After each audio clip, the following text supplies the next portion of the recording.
para abrir la sección Cultura con la visita del editor de Cultura de la Diaria, Gabriel Lagos, que hoy hablará de humor, de política, un poco de Estados Unidos, un poco de Uruguay, con componentes problemáticos como denuncias de censura, por ejemplo, pero también agradables como el recuerdo de personas que aportaron y mucho, en este caso, en la cultura uruguaya.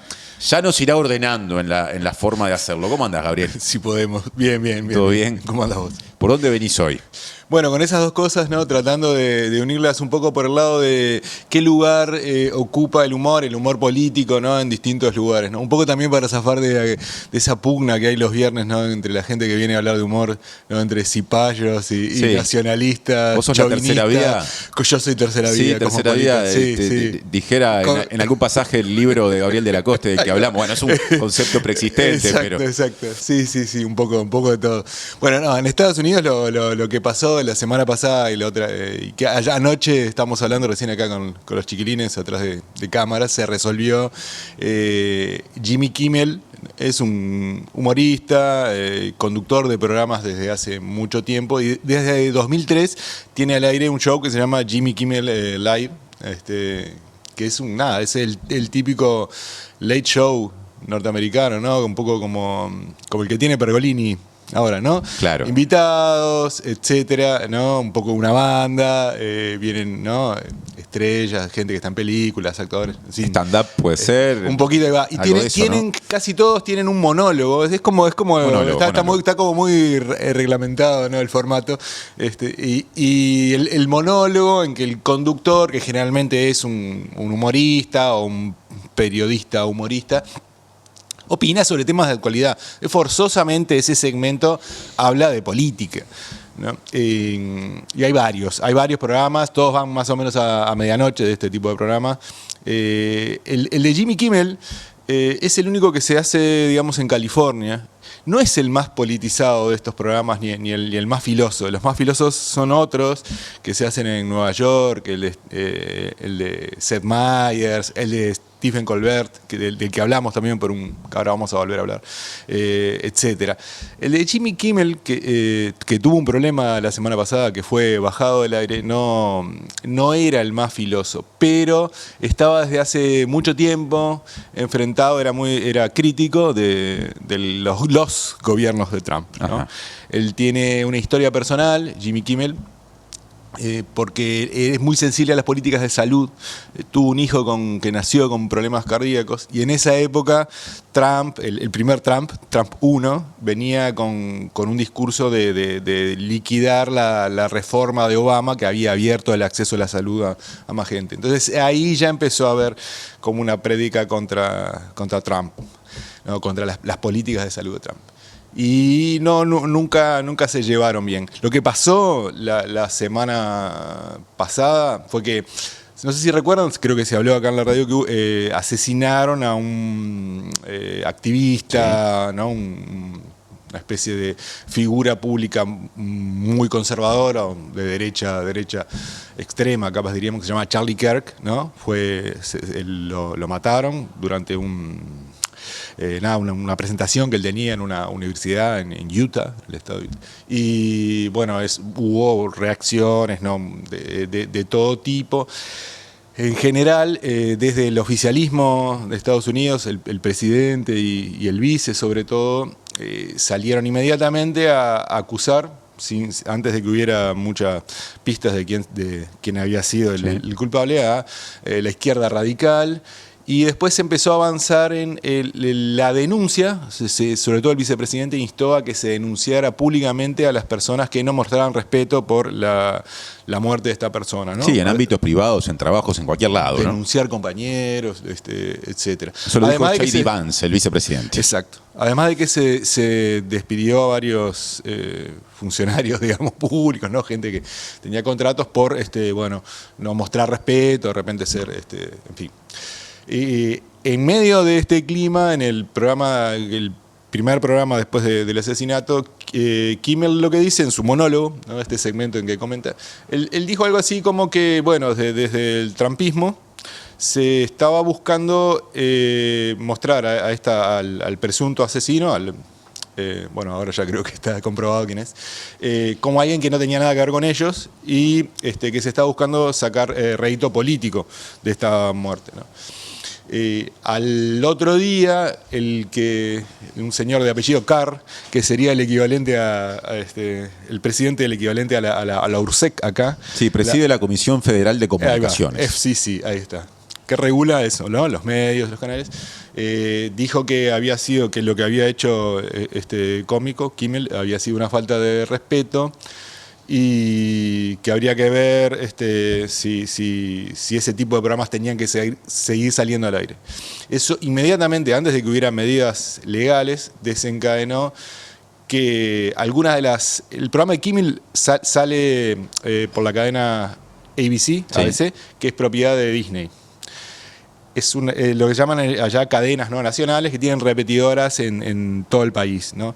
Ahora, esas repetidoras, esas estaciones, como le llaman ellos, emisoras, tienen grupos de dueños, no son de pequeños, la mayoría no son no son locales, ¿no?, de una ciudad o de un pueblo, sino que son grupos también dueños de propiedad de grandes conglomerados, ¿no? Entonces, dos de esos conglomerados dijeron que antes de que pasara nada iban a bajar el programa. Entonces, cuando vio que muchas de las repetidoras iban a bajar el programa, Disney, ABC, decidió cancelar el programa de este humorista, ¿no?, de Jimmy Kimmel. Y eso, lo que nos interesa, lo que tiene que ver con un poco los asuntos que seguimos, es que, bueno, en Estados Unidos desencadenó una reacción muy grande porque se trataba de un problema de censura y la libertad de expresión allá es un tema bastante compartido. No importa en qué lugar del espectro político te ubiques, es la segunda, es la primera enmienda de la Constitución, ¿no? Ellos a la Constitución norteamericana, viste que es la misma. Se le van haciendo arreglos, enmiendas. Sí.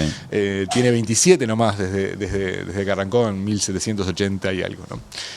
Para ellos es muy importante el derecho a expresarse y a que el gobierno no censure. Y esto se empezó a ver desde muchos lugares, no solo figuras de los medios, políticos, incluso políticos del Partido Republicano, vieron que era una especie de censura, sobre todo porque este señor Carr siguió diciendo que no, que habría que ver cómo se regula, lo que se dice en los canales, y el propio presidente Trump dijo que habría que ver el tema de las licencias de estos canales, dijo así, porque el 97%, dijo así, leí no sé dónde, que el 97% de las grandes cadenas hablan mal de mí y de mi gobierno, dice, y transforman las cosas buenas que yo hago en historias malas y en historias feas. Entonces, es evidente, ¿no?, que hay una asunción pública de que se va por un camino persecutorio de esas opiniones o de esos encares, digamos. Entonces hubo una reacción de distintos lugares. Porque ese asunto de la libertad de expresión fue un tema en distintos momentos defendido por los dos grandes partidos de Estados Unidos, ¿no? Cuando Biden era presidente, los republicanos decían que, bueno, que había censura, que había que restaurar la libertad de expresión, todo este tema que tiene la derecha con lo woke y la corrección política, que se censura, la cancelación. Bueno, ellos contraponían la libertad de expresión, ¿no? Entonces, ahora que en su gobierno se cancele a un humorista que no les gusta, o a un programa que no les gusta, a dos en realidad, porque se acuerdan que hablamos hace un tiempito del programa de Stephen Colbert, también, que le hicieron algo parecido. Al que Trump también se ha sí, referido públicamente, cuestionándolo, entre otras cosas, porque tenía poco rating, según dice, ¿no? Él festeja cada vez que se baja a un oponente político, dicen que no tiene talento, más o menos lo mismo, que no tiene talento, igual nadie lo veía, pero Kimmel sí lo veía un montón de gente. Y entonces se juntó un poco la presión de la opinión pública, porque salieron no solo figuras, sino que, por ejemplo, en Google, y las empresas se fijan en eso, había crecido las búsquedas de cómo cancelar mi suscripción a Disney, cómo cancelar mi suscripción a Hulu, que es el streaming, otra empresa de streaming, que es la que transmite el programa de Kimmel. Entonces apareció toda esa cosa que también es económica. En el fondo hay en estas cuestiones, en estos dos casos hay un asunto económico porque las compañías propietarias de estas emisoras o las cadenas lo que están buscando es hacer, como pasa muy seguido, es hacer fusionar empresas más grandes, y eso precisa el aval de la FCC, ¿no? de la URSEC. La Comisión Federal de Comunicaciones del señor Kerr, otra vez. Exacto. Entonces está todo ese tema, ¿no? económico a corto plazo, que es el rating, a mediano plazo, que es la fusión. Está todo eso en el medio, pero se dio vuelta. Porque anoche volvió Jimmy Kimmel después de toda esta campaña, digamos, a favor de que volvió. No pidió disculpas como querían, pero dijo que podía haber sido malentendido el momento en que dijo eso, que de repente él, si hubiera estado en otro lugar, tal vez hubiera interpretado distinto lo que dijo. Y dijo una cosa que es interesante. Dijo, mi show no es tan importante, mi show no es importante. Pero lo que es importante es que pueda haber shows como el mío, o sea, que esté el derecho, ¿no? a expresarse. Y bueno, no sé si final feliz para esta historia, pero hubo toda esa movida, ¿no? que tiene que ver con derechos básicos, creo. Interesante vuelta de tuerca, que aparte también pone arriba de la mesa la forma de manejar estos temas que tienen particularmente algunos líderes como Trump, que se ubican en ese perfil ideológico, también Milei, que yo creo que es una de las cuestiones que en su momento llevaron a que determinados sectores, hasta despolitizados, se identificaron con ellos, de hablar, pero buscando efectos políticos concretos, de cosas que prima facie podrían resultar frívolas, como por ejemplo el rating de un programa. El tema es que cuando Trump habla del rating de un programa o se ríe de alguien porque no lo ve nadie, en realidad lo que viene detrás de eso es una búsqueda de atacar una posición política determinada, todo lo que explicaste antes, ¿no? Pero hecho desde un lugar que podría ser comparable con la forma de abordarlo de una persona que en su casa dice esto me gusta, esto no, con el control remoto en la mano. Que vos de repente pensás algo parecido, sí, a mí este tipo no me hace reír, ¿qué? ¿No? Pienso como Trump, pero no se trata de eso. Y lo que decíamos al principio, que atarlo con algunas cosas que pasan acá, porque acá en la tele uruguaya no... Prometiste una pata nacional, por ahora no la estoy viendo, pero te quedan 6 minutos para demostrarlo. No, como el viernes pasado vos decías, falleció Julio Frade, que era el último de una generación de humoristas uruguayos identificados, ¿no? con un humor clásico, ¿no? Espalter, Almada, D'Angelo, pero que en algún momento o en algunos segmentos de sus programas también comentaban actualidad, sí, ¿no? Claro. En tiempos en los que aparte comentarla era bastante difícil. Claro.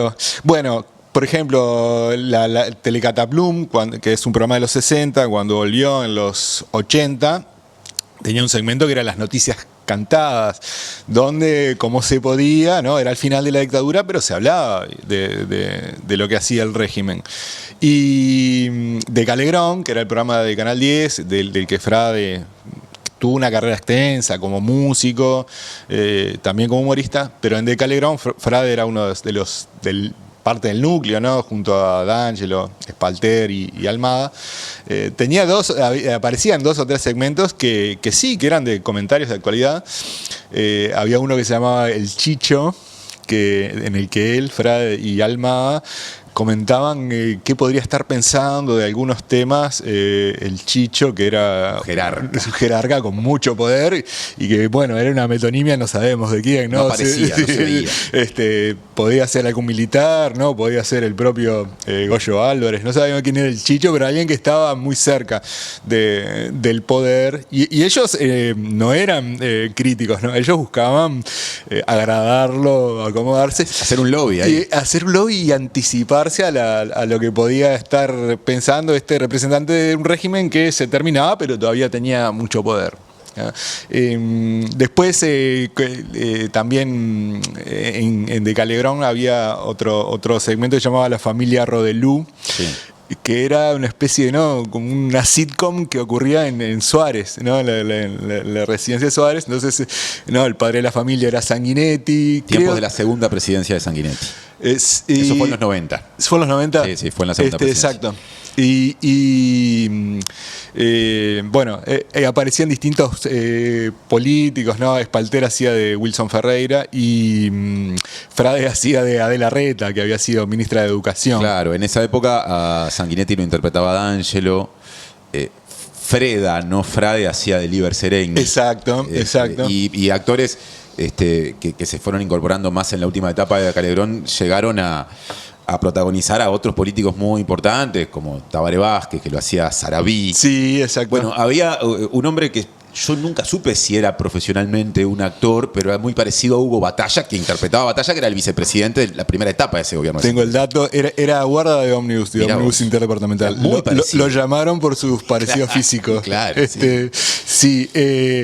Y bueno, era comentario de la actualidad. Ahora que vos decís, bueno, sí, Frade parodiaba a Adela Reta. Y él en esa época ya empezó a ser director de Canal 5 también. Ahí tenía como una doble.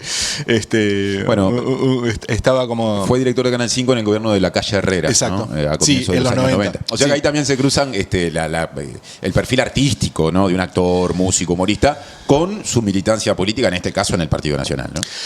Al principio hablábamos de todo esto que pasa en Estados Unidos con el derecho a la libertad de expresión, ¿no? El libre discurso, las opiniones. Pero acá, por estos lados, además de hablar de libertad de expresión, normalmente también hablamos del derecho a la información también, ¿no? O sea, visto desde el punto de vista del público, ¿no? A mí se me ocurría pensar que hoy hay pocos espacios de humor en televisión, casi no, y de humor político en televisión abierta, cero, ¿no? Tenemos alguna cosa en streaming, yo que sé, pienso en Sin TV, ¿no? Pero hay pocos espacios de humor político en la pantalla. Y con otra característica, porque lo de Sin TV está claro que y otras propuestas similares explotan esa beta, pero lo que menos se ve hoy es el humor político con el componente actoral, con la actuación, ¿no? Claro. El sketch, la imitación en un formato televisivo o audiovisual. El guionado, ¿no? El guionado, claro. que es lo que no se ve, pero lo que más lleva, ¿no? Esa es la diferencia, ¿no? Sí. A ver, es un tema de Uruguay, es un tema de Argentina también, donde hubo programas, muchos de ellos interpretados por algunos uruguayos que mencionaste vos. Es un tema general, esta salida del humor de las pantallas de televisión, porque, sigue habiendo muchísimos espacios de humor y de humor político, pero circulan por otros lados. Pero bueno, la muerte de Frade nos lleva a pensar, ¿no? Bueno, y hoy, ¿qué podemos ver de humor de actualidad en televisión? Por lo pronto, si alguien quiere volver a ver a Frade o a aquellos elencos, YouTube sigue siendo una maravillosa herramienta para reencontrarse con mucho archivo. A ver, Frade fue muchas cosas. Fue un músico excelso, que se formó muy tempranamente, con experiencias muy enriquecedoras, por lo que estuve leyendo a partir de las reseñas luego de su fallecimiento. Yo esa parte de la historia no la conocía. En Estados Unidos, siendo muy, pero muy joven, sí. Que llegó a trabajar en conjunto en el Uruguay de los 70 con Rubén Rada, sí. Que hizo muchos años de radio, en Radio Carve, en Radio Oriental, sí. En Radio Cultura, que es una de las radios públicas, en Radio Clarín más recientemente. Es decir, era un hombre completo en ese sentido. Hacía 40 años que tenía el programa de radio y lo dejó este año. Y Federico Medina, perdón. También una cosa más que aporto, está muy asociado, me parece, por algunos de los repasos, si querés decirlo así, de su currículum que leí en estos días, a algo que era muy común en la radio y sobre todo en la televisión de los primeros tiempos, y era la coexistencia de músicos como funcionarios permanentes de los canales de televisión, sí. Con responsabilidades hasta de producción artística, musical, como si esa fuera una tarea. Yo siento que eso ahora los canales no lo atienden de esa forma. En aquel tiempo era muy común. Había pianos en los estudios de las radios y los canales de televisión como lo más normal del mundo. Sí, un poco cuando hacíamos su biografía, rescatábamos eso, que él se había presentado ante los hermanos Sheck, que eran los que estaban preparando Telecataplum, con una propuesta en que él podía, ¿no? Porque era un músico, sobre todo de jazz, ¿no? Él podía mezclar humor y música. Debe haber, capaz que lo dejo la sugerencia para la gente de los viernes, debe haber muchos segmentos en los que él hacía ese tipo, también con Enrique Almada, ¿no? Esas cosas que estaban entre lo musical y lo humorístico. Lo de la banda estable también es otra característica fija de estos late shows que hacen los norteamericanos y que bueno, que ahora está haciendo Pergolini también, vieron que tiene una banda, ¿no? Sí, en la televisión uruguaya eso hace mucho no se ve, capaz que hay alguna excepción y estoy siendo injusto, pero... Hubo algunas más recientes, pero sí, es más logísticamente es más complicado. Y hay que pagarle a los artistas. Y además, bueno, finalmente se hacen números y se dice, bueno, pongamos una pista. Sí. Gracias por la visita, Gabriel. Hasta la próxima. Que bueno, veremos por dónde te llevas, si relacionando cosas aparentemente diferentes o si metiéndote más de lleno en un tema en particular. Así será.